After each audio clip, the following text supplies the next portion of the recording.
Hey there everybody, and welcome to Backseat Sports. I'm Josh and that is Caleb, and we are back with another video this week, guys. Man, Nebraska was close against Ohio State, a lot closer than a lot of people thought we'd be, and it was a competitive game through and through, and Urban Meyer was extremely surprised at how good Nebraska was, and I think we surprised a lot of people over the weekend. What do you got to say, Caleb? Yeah, I think so. I said in the last video, I felt if the Nebraska could come out the more aggressive team, that we would have a really good shot at winning the game. And we really did that. I felt that our team came in the most prepared. I had seen them come in the most ready to play a football game. I felt they were ready to go off the jump. And they had a continued fierce mentality, I thought, especially on the defense. This was the best defensive game of the year. We had 3 takeaways. Actually, 2 games back-to-back with 3 takeaways, but much different than Bethune-Cookman to Ohio State to have 3 takeaways. For sure. And they were in big moments, too. And really, the game could have got away from us in the first half, in that first quarter. And the defense stops Ohio State, gets a turnover. And it was big plays like that really had the game shifting and, gave us a into halftime lead. It was a really exciting game to watch, and like Urban Meyer said, this is a 2-7 team you really don't want to play right now, and that's for sure true. Just happy to see. It really stinks losing because I really felt like we should have won this game. I know. We had a lot of opportunities.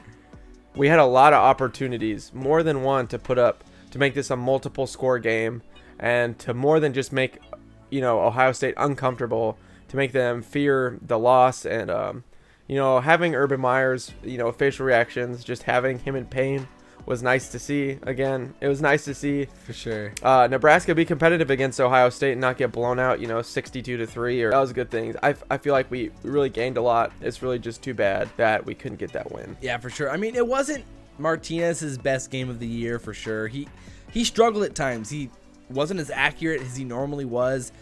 These last few games, maybe the road atmosphere got to him just a little bit. He did talk big game before the game. I think it got to him just a little bit, and he just didn't have the accuracy that we necessarily needed, especially in that first half, to get those points on the board, to really to really choke out Ohio State in the way that we needed to do. And we kept leaving that door open for the Buckeyes, and eventually they snuck through and were able to pull out the win. And of course, the special teams blemishes didn't help much. The not top 10 performances again showing up. Good stuff. But what did you think, Caleb? What do you think about Martinez in the game? I wasn't really too upset with I mean, he did miss a couple throws, but the wide receivers also missed a couple catches.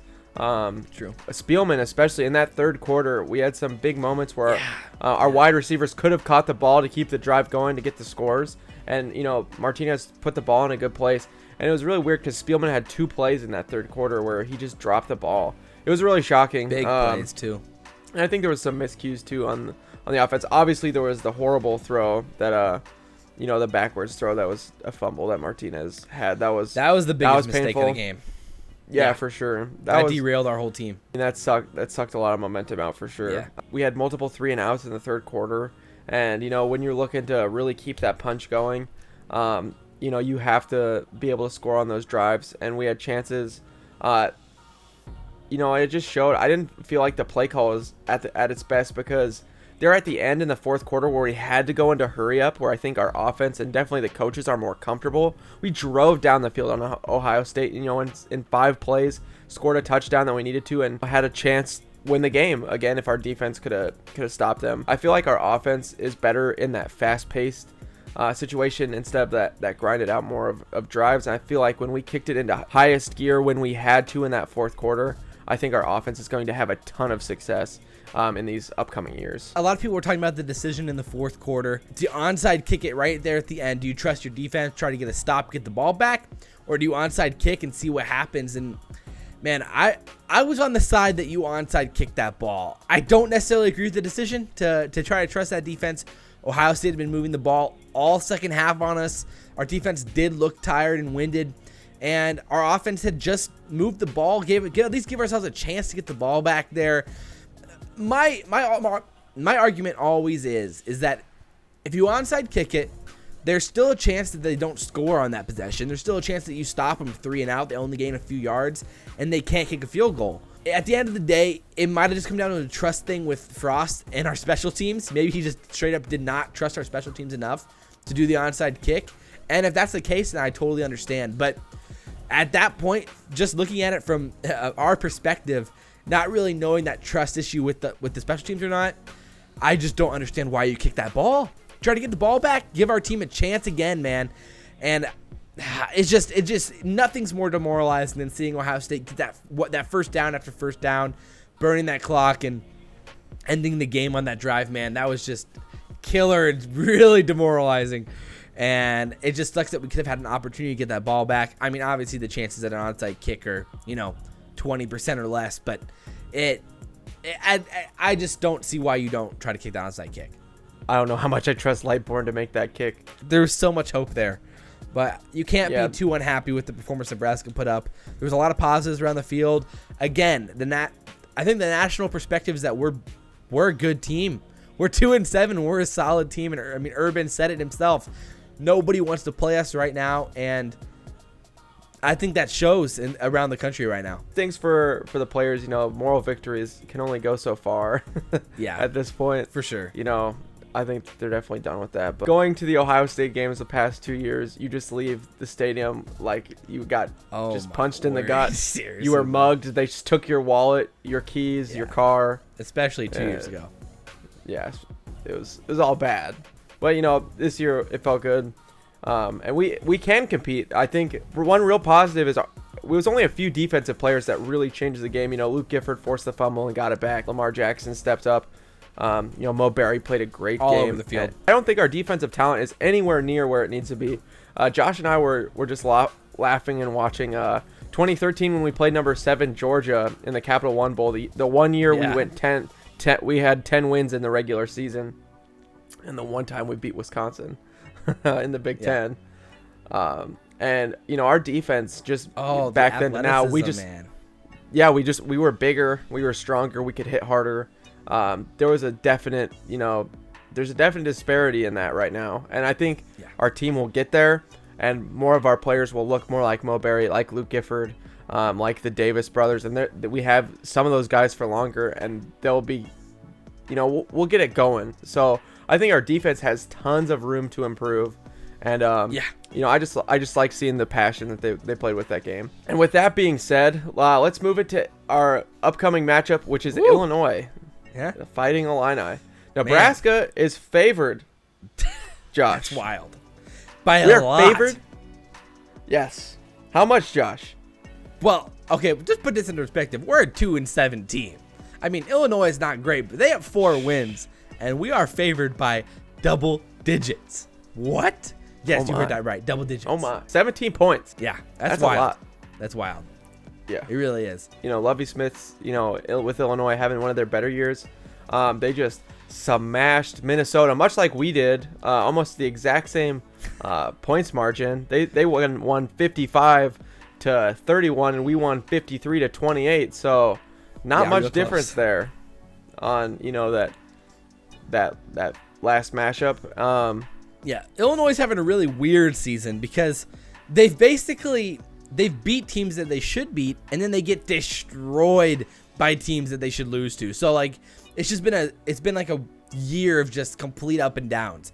Like 2 weeks ago, they lost to Maryland by 30 points, 63-33, and and they got smashed by Wisconsin, smashed by Purdue, smashed by Penn State, but then they beat Kent State, Rutgers and Minnesota. So it's been a weird season for them. We're projected to win by a lot, so hopefully we can keep this trend going where the teams that are projected to beat them by a lot do beat them by a lot. It'll be interesting. The nice thing is that Illinois' strength is in its run game, and that is where they're better at than their passing. Their passing, they don't have a ton of yards. A.J. Bush, their quarterback who transferred from Virginia Tech, only has 924. He only has 20.